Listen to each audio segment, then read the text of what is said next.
Hello friends, मैं मीनू आप सभी का स्वागत करती हूँ अपने चैनल पर। आज मैं आपके साथ ट्रेंडी आलिया कट कुर्ती की कटिंग और स्टिचिंग शेयर करूँगी। तो इसके लिए मैंने रेयॉन का 2.5 मीटर फैब्रिक लिया है। ये कुर्ती बनाने में बहुत ही आसान है, तो चलिए स्टार्ट करते हैं। पहले हम टॉप पार्ट की कटिंग करेंगे। तो यहाँ पर फैब्रिक को मैंने चौड़ाई में एक बार फोल्ड कर लिया है।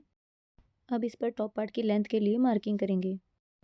तो यहाँ पर जितनी भी आपको टॉप पार्ट की लेंथ रखनी हो उसमें 1 इंच प्लस करके लेंगे। तो यहाँ पर मुझे टॉप पार्ट की लेंथ रखनी है 14 इंच, उसमें 1 इंच प्लस करेंगे तो होगा 15 इंच। तो यहाँ पर मैंने 15 इंच पर निशान लगाया है।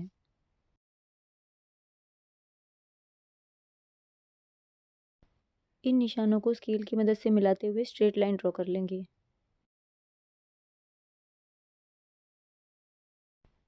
अब इसी मार्किंग पर कटिंग कर लेंगे।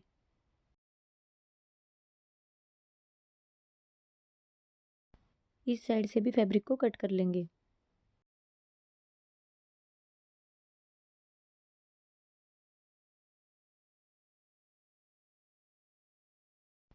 अब एक्स्ट्रा फैब्रिक को साइड में करते हैं और पहले टॉप पार्ट के लिए मार्किंग करते हैं। तो यहाँ पर मैंने दोनों लेयर को सेंटर से फोल्ड कर लिया है। अब ये फैब्रिक 4 लेयर में हो गया है। यहाँ पर हम फ्रंट और बैक दोनों पार्ट साथ में ही कट करेंगे। बंद वाली साइड से शोल्डर के लिए मार्किंग करेंगे 6.5 इंच पर। यहाँ से नीचे आर्म होल भी लेंगे 6.5 इंच। इन दोनों निशानों को मिलाते हुए स्ट्रेट लाइन ड्रॉ कर लेंगे स्केल की मदद से। यहाँ से इस निशान को भी सीधा कर लेंगे। यहाँ से बस्ट के लिए मार्किंग करेंगे। तो यहाँ पर जितना भी आपका बस्ट राउंड होगा उसको 4 से डिवाइड करेंगे। तो यहाँ पर मैंने 8 इंच पर मार्क किया है। यहाँ से आगे की तरफ 1.5 से 2 इंच मार्जिन लेंगे। तो यहाँ पर मैंने 2 इंच मार्जिन लिया है। यहाँ से कमर के लिए मार्किंग करेंगे। तो जो भी आपका वेस्ट राउंड होगा उसको 4 से डिवाइड करेंगे। तो यहाँ पर मैंने 7 इंच पर मार्क किया है और 2 इंच एक्स्ट्रा लिया है मार्जिन के लिए। इन निशानों को भी हम स्केल की मदद से मिला लेंगे।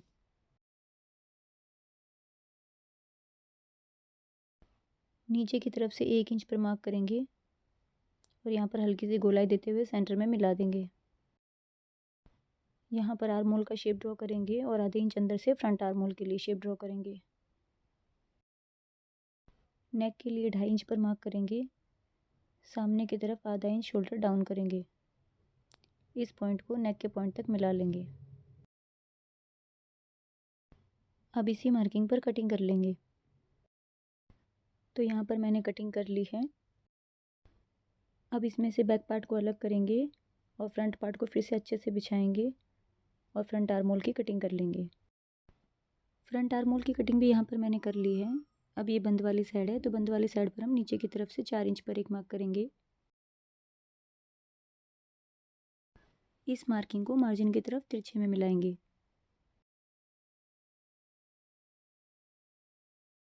अब इसी मार्किंग पर कटिंग कर लेंगे।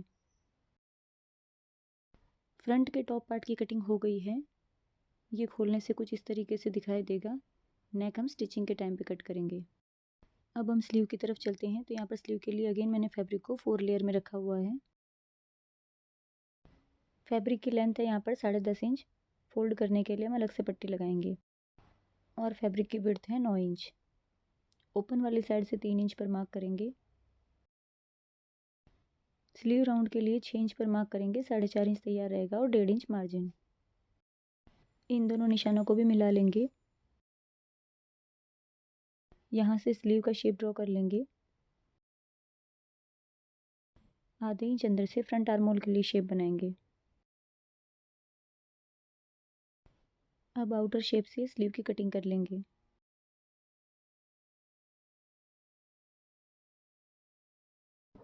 तो यहाँ पर मैंने कटिंग कर ली है। अब एक्स्ट्रा फैब्रिक को साइड में करेंगे। अब स्लीव को खोल कर रखेंगे और आधे इंच अंदर से फ्रंट आर्म होल की कटिंग करेंगे।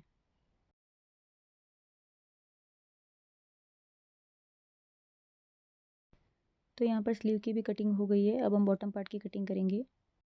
बॉटम पार्ट के लिए यहाँ पर फैब्रिक के 2 पीस लिए हैं। ये नीचे वाला फ्रंट पार्ट के लिए है और ऊपर वाला बैक पार्ट के लिए।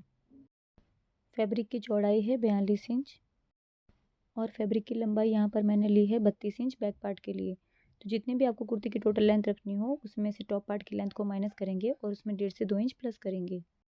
तो यहाँ पर मुझे कुर्ती की फुल लेंथ रखनी है 44 इंच। उसमें से टॉप पार्ट की लेंथ 14 इंच माइनस करेंगे तो बचा 30 इंच और उसमें मैंने 2 इंच प्लस किया है। तो इस तरीके से मैंने यहाँ पर बैक पार्ट के लिए 32 इंच लिया है। फ्रंट पार्ट के फैब्रिक की लेंथ बैक पार्ट के अकॉर्डिंग 4.5 इंच एक्स्ट्रा है, क्योंकि टॉप पार्ट के फ्रंट पार्ट में 4 इंच कम किया था।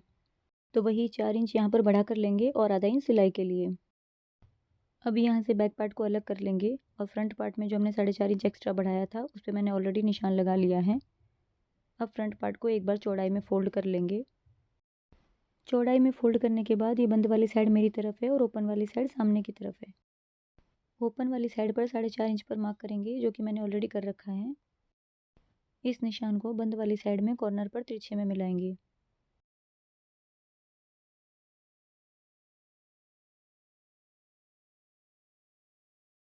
अब सेम मार्किंग पर कटिंग कर लेंगे।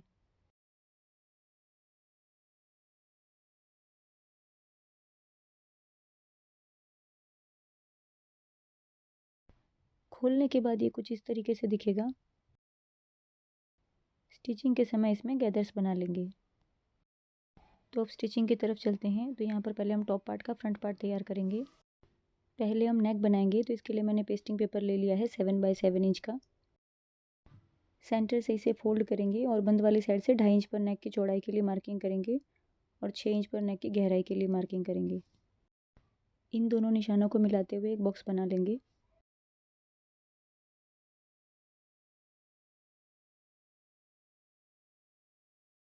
हल्की सी गोलाई देते हुए इसमें वी नेक ड्रॉ करेंगे। अब यहाँ से बाहर की तरफ आधे से पौन इंच पर मार्क करेंगे। इन निशानों को भी आपस में मिला लेंगे।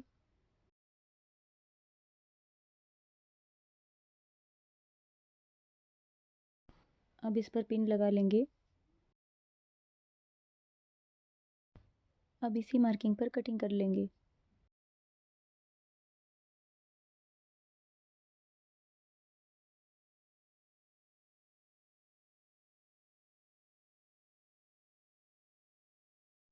पेस्टिंग पर नेक की कटिंग करने के बाद पेस्टिंग को फैब्रिक पर पेस्ट कर लेंगे। तो इसको मैंने प्लेन फैब्रिक पर पेस्ट कर लिया है और साइड से 1/2 इंच का मार्जिन छोड़ते हुए इसे मैंने आयरन कर लिया है। अब इस पर साइड से सिलाई लगा लेंगे।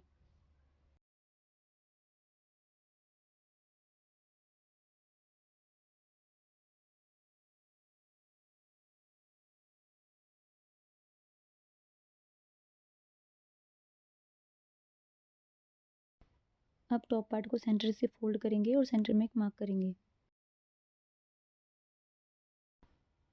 नेक को भी सेंटर से फोल्ड करेंगे और सेंटर पर एक मार्क कर लेंगे। दोनों को सेंटर से मिलाते हुए रखेंगे और पेस्टिंग के किनारे से सिलाई लगा लेंगे।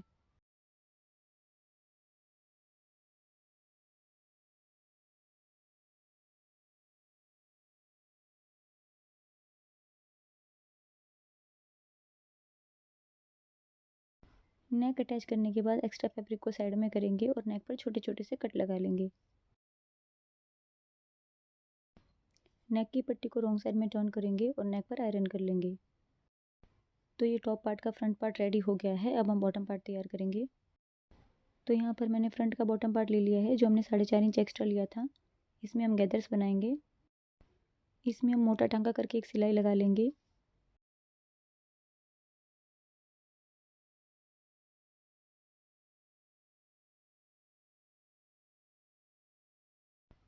अब यहाँ पर 2 धागे हैं, जिसमें से एक धागे को हल्के हल्के से खींचते हुए गैदर्स बनाएंगे।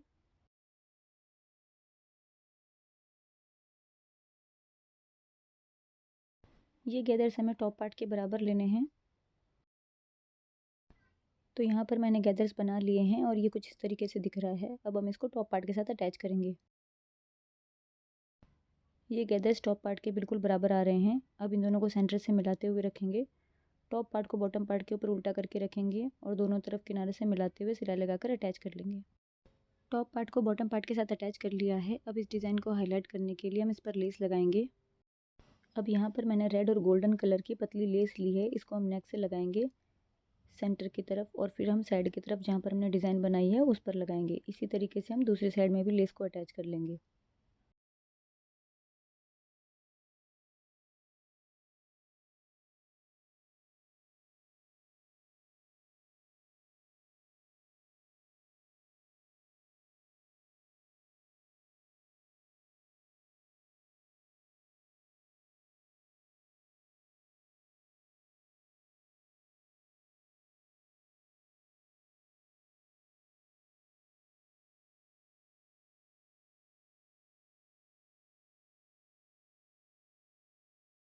तो यहाँ पर एक तरफ मैंने लेस को अटैच कर लिया है, इसी तरीके से दूसरी वाली साइड पर भी लेस को लगा लेंगे। अब बैक पार्ट तैयार करेंगे, तो बैक पार्ट को सेंटर से फोल्ड करेंगे। बंद वाली साइड से नेक की चौड़ाई के लिए मार्किंग करेंगे 2.5 इंच पर और नेक की गहराई के लिए मार्किंग करेंगे 3 इंच पर। इन दोनों निशानों को मिलाते हुए एक बॉक्स बना लेंगे और उसमें राउंड नेक का शेप ड्रॉ करेंगे। अब इसी मार्किंग पर कटिंग कर लेंगे, तो यहाँ पर मैंने कटिंग कर ली है। अब हम इसे खोल कर रखेंगे। यहाँ पर मैंने क्रॉस पट्टी ली है, इस पट्टी को हम नेक के राइट वाली साइड पर रखकर स्टिच कर लेंगे। इसके बाद इस पट्टी को रॉन्ग साइड में डबल फोल्ड करके सिलाई लगा लेंगे। तो यहाँ पर ये बैक नेक रेडी हो गया है। बैक के बॉटम पार्ट में भी यहाँ पर मैंने गैदर्स बना लिए हैं। अब हम इसको टॉप पार्ट के साथ अटैच करेंगे। तो टॉप पार्ट को बॉटम पार्ट के ऊपर उल्टा करके रखेंगे और सिलाई लगाकर इसे अटैच कर लेंगे। फ्रंट और बैक दोनों ही पार्ट रेडी हो गए हैं। दोनों की राइट साइड मैच करते हुए रखेंगे अंदर की तरफ और दोनों को शोल्डर से मिलाते हुए रखेंगे और सिलाई लगाकर शोल्डर अटैच कर लेंगे। अब स्लीव तैयार करेंगे, तो यहाँ पर मैंने एक सीधी पट्टी ले ली है। इस पट्टी को स्लीव के रॉन्ग साइड पर रखेंगे और सिलाई लगाकर इसे अटैच कर लेंगे।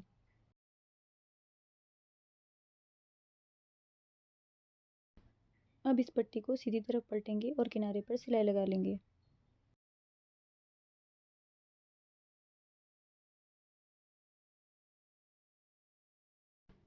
अब दूसरी तरफ से भी पट्टी को फोल्ड करके सिलाई लगा लेंगे।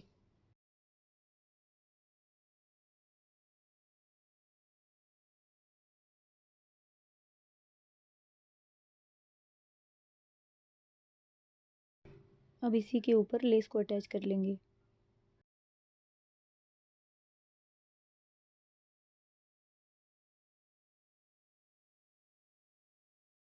तो यहाँ पर एक स्लीव तैयार हो गई है। इसी तरीके से हम दूसरी स्लीव को भी रेडी कर लेंगे। कुर्ती को इस तरीके से खोल कर रखेंगे और स्लीव को कुर्ती के साथ अटैच कर लेंगे। तो स्लीव और कुर्ती दोनों की ही राइट साइड मैच करते हुए रखेंगे। आर्म राउंड से मिलाते हुए रखेंगे स्लीव को और सिलाई लगाकर कुर्ती के साथ अटैच कर लेंगे। इसी तरीके से दूसरी स्लीव को भी कुर्ती के साथ अटैच कर लेंगे। स्लीव अटैच करने के बाद कुर्ती को रॉन्ग साइड में टर्न करेंगे और फिटिंग के लिए मार्किंग करेंगे और इसी मार्किंग पर सिलाई लगा लेंगे। तो ये सिलाई आप दोनों तरफ नीचे तक भी लगा सकते हैं फ्रॉक की तरह, या फिर आप इसमें स्लीट भी रख सकते हैं। यहाँ पर मुझे इसमें स्लीट रखनी है, तो यहाँ पर मैंने 18 इंच तक सिलाई लगाई है। इसके बाद हम इसमें स्लीट बनाएंगे। तो जैसे हम नॉर्मल कुर्ती में स्लीट बनाते हैं उसी तरीके से यहाँ पर फैब्रिक को डबल फोल्ड करेंगे और सिलाई लगा लेंगे। इसी तरीके से बैक वाले साइड में और दामन पर भी हम फैब्रिक को डबल फोल्ड करके सिलाई लगा लेंगे। आई होप आपको ये वीडियो अच्छा लगा होगा। ये है कुर्ती का final look. Thank you for watching this video.